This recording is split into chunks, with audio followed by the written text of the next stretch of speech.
Manx Museum is 100 years old this year. It is home to an extraordinary collection of artefacts and archives that help tell the story of the Isle of Man and its people.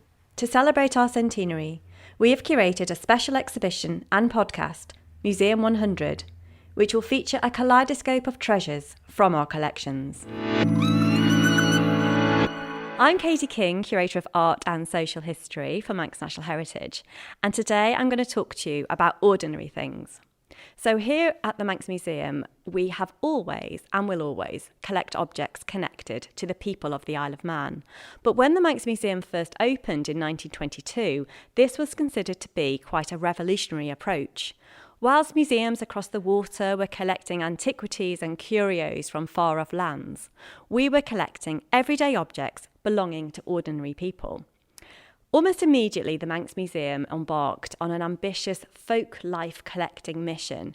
Society after the First World War was changing rapidly, and capturing the traditional way of Manx life before these traditions were lost became a real priority for Manx National Heritage. A dedicated group of folk life collectors endeavoured to record as much information as they could about the traditional way of life before it was lost forever.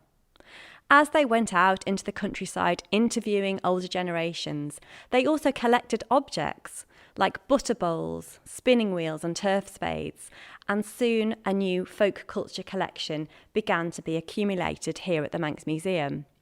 In the 1930s, new galleries opened to celebrate the ordinary, and in 1938, our first branch museum at Cregneash was opened. This was the first open-air museum dedicated to folk culture in the British Isles, and its aim was to present the richness of everyday heritage to the people of the Isle of Man.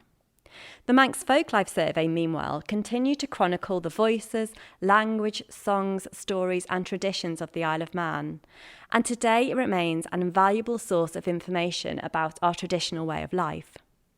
We still follow the same fundamental principle of capturing the stories of the people of the Isle of Man, told through their possessions, and keeping them safe for the future.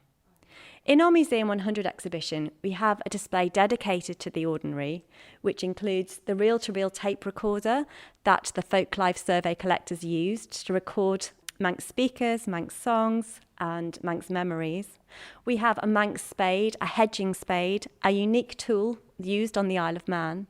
We've also got a spinning wheel that was collected in the 1930s, which was immediately sent to Harry Kelly's cottage at Cregneash to be one of the first exhibits of folk culture. And we have a wonderful bog oak two-legged stool that once sat by the Chollag in a house in Ronning.